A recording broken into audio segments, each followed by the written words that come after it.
নমস্কাৰ ছাত্ৰ ছাত্ৰীসকল, কি খবৰ তোমালোকৰ? আশা কৰো তোমালোকৰ খবৰ পাতি ভালে চাগে। আজি আমি ইয়াতে আলোচনা কৰিম সপ্তম শ্ৰেণীৰ বিজ্ঞান। ঠিক আছে, ইয়াতে মই তোমালোকৰ তৃতীয় অধ্যায়ৰ গোটেইখিনি প্ৰশ্ন উত্তৰ মই অনুশীলনীৰ ভালদৰে দি দিছো আৰু এইবিলাক মই তোমালোকৰ কাৰণে হ্যান্ড ৰিটেন নোটছ বনাইছো। গতিকে তোমালোকে ভিডিঅ'টো শেষলৈকে চাব আৰু এনেকে যদি তোমালোকে পৰীক্ষাত লিখা পুৰা একদম ফুল মাৰ্ক পাই যাবা। ঠিক আছে, সো এতিয়া আমি আৰম্ভ কৰো 3 নম্বৰ অধ্যায়। 3 নম্বৰ অধ্যায়টোৰ আমাৰ নাম হৈছে আমাৰ প্ৰকৃতিলভ্য আম্লিক ক্ষাৰকীয় আৰু প্ৰশম দ্ৰব্য। যে প্ৰকৃতিলভ্য আম্লিক ক্ষাৰকীয় আৰু প্ৰশম দ্ৰব্য। সো ইয়াতে ইংলিছত হৈছে আমাৰ acidic basic and natural substances found in nature. Okay, গতিকে ইয়াতে মই সকলোবিলাক প্ৰশ্ন উত্তৰ দি দিছো, তোমালোকে চাই যাবা।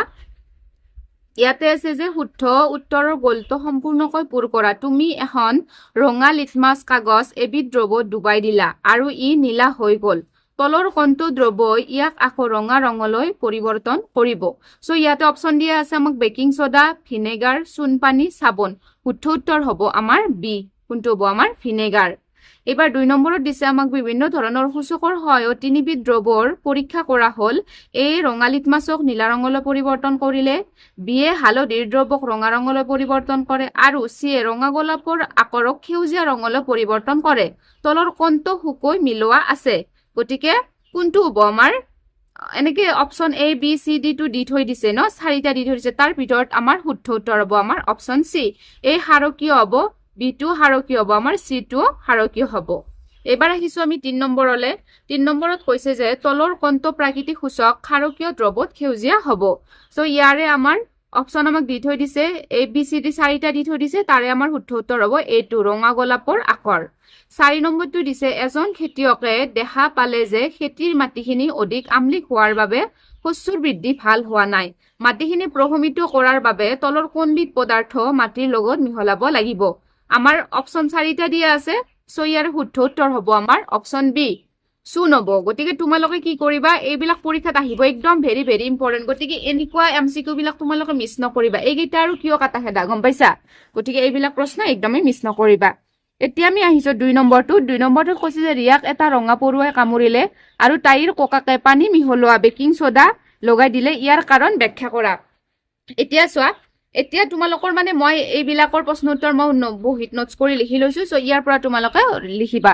এইটো 2 নম্বৰৰ উত্তৰ। ঠিক আছে, যে ৰঙা পৰুৱা বা মৌমাখিয়ে কামুৰিলে ছালত ফৰ্মিক এচিড সুমুৱাই দিয়ে, যাৰ ফলত দংশন কৰা স্থানত বিষ আৰু পুৰণি হয়। বেকিং সোডা হ'ল এবিধ মজলীয়া ক্ষাৰক। এই ক্ষাৰকবিধ প্ৰয়োগ কৰিলে ই ছালত থকা অম্লক প্ৰশমিত কৰে আৰু বিষ বা পুৰণিৰ পৰা সকাহ দিয়ে। সেয়েহে ককাকে ৰিয়াৰ ছালত বেকিং সোডা লগাই দিছিল। এইটো উত্তৰ হ'ব, তোমালোকে লিখি ল'বা দেই। তো ইয়াৰ পিছত আহিছো এবাৰ আমি 3 নম্বৰলৈ। 3ত কৈছে যে সূচক আৰু ইয়াৰ ৰং মিলোৱা। 3 নম্বৰটো কি কৰিব দিছে আমাক? সূচক আৰু ইয়াৰ ৰং মিলাব দিছে। ইয়াতে আমাক লিষ্টখন দি থৈ দিছে, ৰঙা লিটমাছ পেপাৰ, হালধিৰ দ্ৰব্য, ৰঙা গোলাপৰ আকাৰ। সো অম্লত কি হ'ব আৰু ক্ষাৰকত কি হ'ব? এইখন ইয়াতে এনেকে লিখিছে লিষ্টখন, মই তোমালোকৰ বাবে বহীত ভালদৰে লিখিছো। সো এইটো হ'ব উত্তৰ। এনেকে তালিকাখন তোমালোকে বনাই ল'বা, লৈ কেনে এনেকে লিখিবা। সো অম্লত কি হ'ব আমাৰ? ৰঙা হৈ থাকিব, ক্ষাৰকত নীলা হ'ব। হালধিৰ দ্ৰব্য অম্লত হালধীয়া হৈ থাকিব, ক্ষাৰকত ৰঙা হ'ব। আৰু ৰঙা গোলাপৰ আকাৰ কি হ'ব আমাৰ? অম্লত ৰঙা হ'ব আৰু ক্ষাৰকত আমাৰ কি হ'ব? সেউজীয়া হ'ব। বুজি পাইছা? এবাৰ আমি আহিছো 4 নম্বৰলৈ। 4 নম্বৰটোত আমাক কি দি থৈ দিছে? প্ৰশ্নটো পঢ়া যে ৰবিক হালধিৰ প্ৰলেপ লগোৱা কি কৈছে? প্ৰলেপ লগোৱা কাগজ আৰু ৰংহীন জুলীয়া পদাৰ্থ যেনে চাবোন পানী দিয়া হ'ল। দ্ৰৱটোৰ প্ৰকৃতি চিনাক্ত কৰিবলৈ হালধিৰ কাগজ টুকুৰাটোত সি কি পৰ্যবেক্ষণ কৰিব লাগিব? সো 4ৰ উত্তৰটো তোমালোকে চাবা, মই লিখিছো তোমালোকৰ বাবে। এইটো 4 নম্বৰৰ উত্তৰ। চাবোন পানী এবিধ ক্ষাৰকীয় দ্ৰৱ। দ্ৰৱটোৰ প্ৰকৃতি চিনাক্ত কৰিবলৈ ৰবিয়ে হালধিৰ কাগজ টুকুৰাটোত চাবোন পানী দিলে কাগজ খিলাৰ ৰং হালধীয়াৰ পৰা ৰঙা হোৱা দেখিবলৈ পাব। ইয়াৰ পৰা প্ৰমাণিত হ'ব যে দ্ৰৱটো ক্ষাৰকীয়। এইটো উত্তৰ তোমালোকে ইয়াৰ পৰা চাই লিখি ল'বা। ঠিক আছে, প্ৰশ্নৰ উত্তৰবিলাক কিন্তু এনেকেই লিখি ল'বা তোমালোকে। হ্যান্ড ৰিটেন নোটছ সদায় বেছি ভাল হয়, গম পাইছা? ঘৰতে বনোৱা নোটছ। ঠিক আছে, তাৰপিছত এবাৰ আমি আহিছো 5 নম্বৰ। 5 নম্বৰটোত কৈছে তুমি তোমাৰ বন্ধু এজনক জন্মদিনৰ গোপন বাৰ্তাৰে আচৰিত কৰিবলৈ বিচাৰিছা। বাৰ্তাটো কেৱল এবিধ বিশেষ দ্ৰব্য ছটিয়াই দিলে দেখা পোৱা যাব। কোনবিধ প্ৰাকৃতিক দ্ৰব্য বাৰ্তাটো লিখোতে ব্যৱহাৰ কৰিবা, কোনবিধ বিশেষ প্ৰাকৃতিক সূচক ছটিয়াই দি বাৰ্তাটো প্ৰকাশ কৰিবা। এই বিষয়টোক লৈ এটা আনন্দদায়ক পৰীক্ষাৰ চানেকি প্ৰস্তুত কৰা। সো 5ৰ উত্তৰটো মই লিখিছো, তোমালোকে চাই যাবা। এইটো 5 নম্বৰৰ উত্তৰ যে বাৰ্তাটো লিখিবলৈ মই চাবোন পানী বা বেকিং সোডাৰ দ্ৰব্য ব্যৱহাৰ কৰিম। বাৰ্তাটো প্ৰকাশ কৰিবলৈ প্ৰাকৃতিক সূচক হিচাপে হালধিৰ দ্ৰব্য ছটিয়াই দিম। পৰীক্ষাৰ চানেকি এখন বগা কাগজত এটা কপাহৰ শলিতা বা ব্ৰাছৰ সহায়ত চাবোন পানীৰে শুভ জন্মদিন বুলি লিখি ল'ম। কাগজখন শুকাবলৈ দিম। যেতিয়া বন্ধুক বাৰ্তাটো দেখুৱাব লাগিব, তেতিয়া মই তাত হালধিৰ পানী বা দ্ৰব্য স্প্ৰে কৰি দিম। হালধিৰ দ্ৰব্য হাৰকৰ সংস্পৰ্শলৈ আহিলে ৰঙা বৰণৰ হয়, যাৰ ফলত বগা কাগজখনত ৰঙা ৰঙেৰে মোৰ গোপন বাৰ্তাটো জিলিকি উঠিব। সো এইটো উত্তৰ তোমালোকে ইয়াৰ পৰা চাই লিখি ল'বা। ঠিক আছে, এইবাৰ আমি আহিছো 6 নম্বৰ ওচৰত। কৈছে যে এবিধ দ্ৰব্যই নীলা অপৰাজিতা আকাৰক সেউজীয়া ৰঙলৈ পৰিৱৰ্তন কৰে। দ্ৰব্যটোৰ প্ৰকৃতি কেনেকুৱা? ইয়াত ঔটেঙাৰ ৰস বা ভিনেগাৰ যোগ কৰিলে কি পৰিৱৰ্তন হ'ব? সো 6 নম্বৰৰ উত্তৰটো হৈছে এইটো 6ৰ উত্তৰ যে দ্ৰব্যটোৰ প্ৰকৃতি। যিহেতু দ্ৰব্যটোৱে নীলা অপৰাজিতাৰ আকাৰক সেউজীয়া ৰঙলৈ পৰিৱৰ্তন কৰিছে, গতিকে দ্ৰব্যটোৰ প্ৰকৃতি হ'ল হাৰকীয়। কি কৈছে? যিহেতু দ্ৰব্যটোৱে নীলা অপৰাজিতাৰ আকাৰক সেউজীয়া ৰঙলৈ পৰিৱৰ্তন কৰিছে, গতিকে দ্ৰব্যটোৰ প্ৰকৃতি হ'ল হাৰকীয়। এতিয়া ঔটেঙাৰ ৰস আৰু ভিনেগাৰ দুয়োটা হ'ল আম্লিক পদাৰ্থ। এই হাৰকীয় দ্ৰব্যটোত ঔটেঙাৰ ৰস বা ভিনেগাৰ যোগ কৰিলে অম্ল আৰু হাৰকৰ মাজত প্ৰশমন বিক্ৰিয়া ঘটিব। ইয়াৰ ফলত দ্ৰব্যটোৰ হাৰকীয় গুণ নষ্ট হ'ব আৰু ইয়াৰ ৰং সেউজীয়াৰ পৰা সলনি হৈ প্ৰথম অৱস্থাত পুনৰ নীলা বৰণৰ হ'ব। ঠিক আছে, এইটো লিখিবা। সো 4 নম্বৰটো হৈছে আমাৰ দ্ৰব্যটোত বেকিং সোডা মিহল। এইবাৰ আমি কেনটোত আহিছো 7 নম্বৰটো যে আছে, এইবাৰ 7 নম্বৰটো কৈছে তলৰ তালিকাখন সম্পূৰ্ণ কৰা। ঠিক আছে, ইয়াতে কৈছে যে লিখাৰ কাৰণে ব্যৱহাৰ হোৱা দ্ৰব্য কি? চাবোন পানী। চাবোন পানীত যদি মই হালধিৰ দ্ৰব্য ছটিয়াই দিওঁ, তেতিয়া ইয়াত কি ৰং দেখিবলৈ পোৱা যাব? ৰঙা মুগা। যদি মই লিখাৰ কাৰণে ব্যৱহাৰ কৰা ভিনেগাৰ দ্ৰব্য ব্যৱহাৰ কৰিলো আৰু মই ছটিয়াই দিয়া দ্ৰব্য কি? ৰঙা বন্ধাকবিৰ ৰসটো মই ছটিয়াই দিলো, তেতিয়া কেনেকুৱা ৰং হৈ থাকিব জানানা? ৰঙা পাতল গুলপীয়া হ'ব। কি হ'ব? ৰঙা পাতল গুলপীয়া। এতিয়া ধৰ লিখাৰ কাৰণে ব্যৱহাৰ হোৱা দ্ৰব্য মই বেকিং সোডা ব্যৱহাৰ কৰিলো, সো ছটিয়াই দিয়া দ্ৰব্য মই কি কৰিলো? ৰঙা গোলাপৰ ৰস। সো ইয়াতে মই কি ৰং দেখিবলৈ পাম? সেউজীয়া। বুজি পাইছে? কি ৰং দেখিবলৈ পাম? সেউজীয়া। সেইটোৱে। তাৰপিছত এইবাৰ আমাৰ 8 নম্বৰটোত আহিছো। 8 নম্বৰটোত কৈছে যে ৰঙা গোলাপৰ আকাৰৰ সৈতে আঙুৰৰ ৰস মিহলাই লোৱাৰ পিছত দ্ৰব্যটোৰ ৰং ৰঙচুৱা হয়। এই দ্ৰব্যত যদি বেকিং সোডা মিহলোৱা হয় তেন্তে কি হ'ব? কাৰণ দৰ্শোৱা। আমাক কাৰণটো দৰ্শাবা দিছে। যদি ৰঙা গোলাপৰ আকাৰৰ সৈতে যদি মই আঙুৰৰ ৰস মিহলাই দিওঁ আৰু পিছত যদি দ্ৰব্যটোৰ ৰংটো কি হৈ যায়? আমাৰ ৰঙচুৱা হৈ যায়। সো ইয়াৰ কাৰণ কি? আমাক সেইটো দৰ্শাব দিছে। সো 8 নম্বৰৰ উত্তৰটো হ'ব আমাৰ দ্ৰব্যটোত বেকিং সোডা মিহলালে ৰঙৰ পৰিৱৰ্তন ঘটি সেউজীয়া হৈ পৰিব। কাৰণ আঙুৰৰ ৰস আম্লিক প্ৰকৃতিৰ হোৱাৰ বাবে ৰঙা গোলাপৰ আকাৰৰ সৈতে ইয়াৰ ৰং ৰঙচুৱা হয়। কিন্তু বেকিং সোডা এবিধ ক্ষাৰক। আম্লিক দ্ৰব্যত ক্ষাৰক যোগ কৰিলে প্ৰশমন বিক্ৰিয়া ঘটে। যেতিয়া ক্ষাৰকৰ পৰিমাণ বাঢ়ি দ্ৰব্যটো ক্ষাৰকীয় হয়, তেতিয়া ৰঙা গোলাপৰ আকাৰৰ ৰং সেউজীয়া হৈ পৰে। সো এইটো উত্তৰ তোমালোকে ইয়াৰ পৰা চাই লিখি ল'বা। ঠিক আছে, এইবাৰ আমি আহিছো 9 নম্বৰলে। 9টোত কৈছে তলৰ কোনটো দ্ৰব্য হালধি সনা কাগজত অদৃশ্য বাৰ্তা লিখাৰ বাবে ব্যৱহাৰ কৰা হয়, কিয় ব্যৱহাৰ কৰা হয় ব্যাখ্যা কৰা।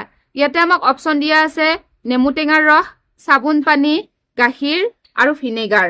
সো আমাৰ শুদ্ধ উত্তৰটো কি হ'ব? আমাৰ এইটো হ'ব, বিটো হ'ব, চাবোন পানী। শুদ্ধ উত্তৰটো কি হ'ব? আমাৰ চাবোন পানী। চাবোন পানী হয়, কিন্তু কৈছে যে কিয় ব্যৱহাৰ কৰা হয় ব্যাখ্যা কৰিব দিছে।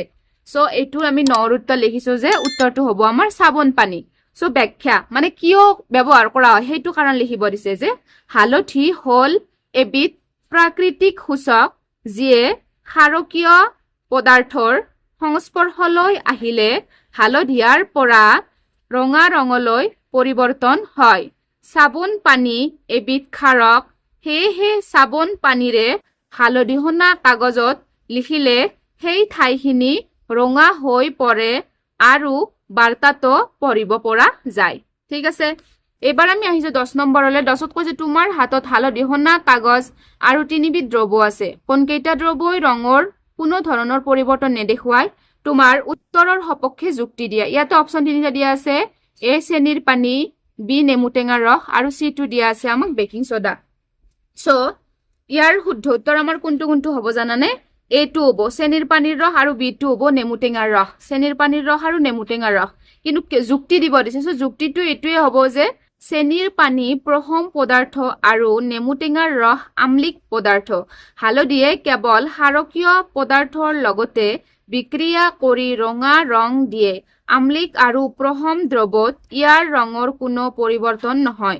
অৰ্থাৎ হালধীয়া হৈয়ে থাকে ঠিক আছে এটো হ'ব সো এবাৰ আমি আহিছো 11 নম্বৰলৈ 11ত কৈছে যে তুমি ঘৰতে প্ৰাকৃতিক সূচক প্ৰস্তুত কৰিব বিচাৰিছা তাৰ বাবে ব্যৱহাৰ কৰিব পৰা এবিধ ফুল বা ফল বা মছলাৰ সূচকটো কেনেকৈ প্ৰস্তুত কৰিবা আৰু ই অম্ল আৰু ক্ষাৰকত কিদৰে বিক্ৰিয়া কৰিব বৰ্ণনা কৰা সো এইটোৰ উত্তৰ মই লিখিম এইটোৰ উত্তৰ হ'ব এইটো 11টো যে মই ঘৰতে ৰঙা গোলাপ ফুলৰ পৰা প্ৰাকৃতিক সূচক প্ৰস্তুত কৰিম প্ৰস্তুত প্ৰণালীটো লিখিব দিছে সো প্ৰস্তুত প্ৰণালীটো হ'ব প্ৰথমে ৰঙা গোলাপৰ তলসৰা পাহিবোৰ গোটাই লৈ অলপ পানীৰ সৈতে পিহি এটা লেপ প্ৰস্তুত কৰিম তাৰ পিছত এখন বগা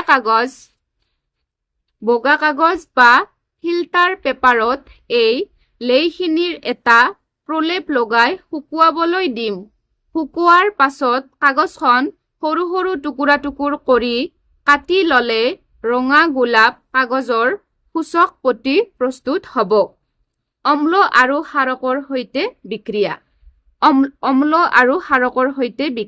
অম্লৰ লগত এই সূচকে আম্লিক দ্ৰৱৰ সংস্পৰ্শলৈ আহিলে ৰঙা ৰং প্ৰদান কৰে যে যেতিয়া অম্লৰ সংস্পৰ্শত আহে তেতিয়া ৰঙা ৰং প্ৰদান কৰে আৰু ক্ষাৰকৰ লগত এই সূচকে ক্ষাৰকীয় দ্ৰৱৰ সংস্পৰ্শলৈ আহিলে সেউজীয়া ৰঙলৈ পৰিৱৰ্তন কৰে গতিকে এই 11 নম্বৰৰ উত্তৰখিনি তোমালোকে ইয়াৰ পৰা এনেকৈ চাই গোটেই লিখি ল'বা দেই এইবাৰ আমি আহিছো 12 নম্বৰলৈ সো 12টোত কি কৈছে আমাক চোৱা 12 নম্বৰটোত কৈছে যে ৰিয়াই হালধিৰ কাগজৰ পটি এটা এবিধ জুলীয়া পদাৰ্থত ডুবাই দিয়াত ৰঙা হৈ গ'ল তেতিয়া তাই অলপ ভিনেগাৰ যোগ কৰিলে আৰু হালধিৰ কাগজৰ পটিটো আকৌ হালধীয়া ৰঙৰ হৈ গ'ল প্ৰক্ৰিয়াটো কি সো আমি উত্তৰটো লিখিছো ইয়াতে 12 নম্বৰৰ উত্তৰটো যে এই প্ৰক্ৰিয়াটো হ'ল প্ৰশমন